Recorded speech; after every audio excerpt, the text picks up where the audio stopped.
સમાચાર જામનગરથી જામનગરના લાલપુરમાં petrol pump પર બબાલ ડીઝલ લેવા આવેલા બે યુવક વચ્ચે બોલાચાલી થઈ બોલાચાલી ઉગ્ર બનતા મારામારીની ઘટના બની પોલીસ કર્મચારીની હાજરીમાં બનેલી ઘટનાનો વિડીયો વાયરલ થયો છે લાલપુર પોલીસે બંને યુવકને સમજાવીને મામલો થાળે પાડ્યો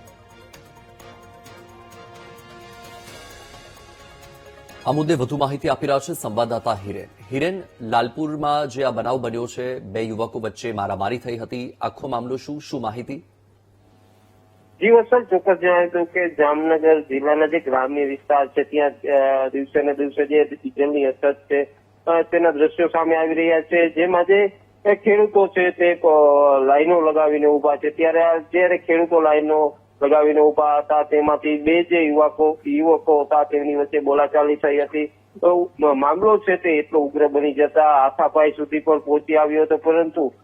સદનસીબે પોલીસ પણ સમય ત્યારે જ પહોંચતા જ જે પોલીસ દ્વારા દરમિયાનગીરી કરવામાં આવી હતી ને પોલીસ દ્વારા આ બંને યુવકને સમજાવીને મામલો છે તે થાળે પાડવામાં આવ્યો હતો જી વત્સંત જી માહિતી બદલ આભાર હિરેન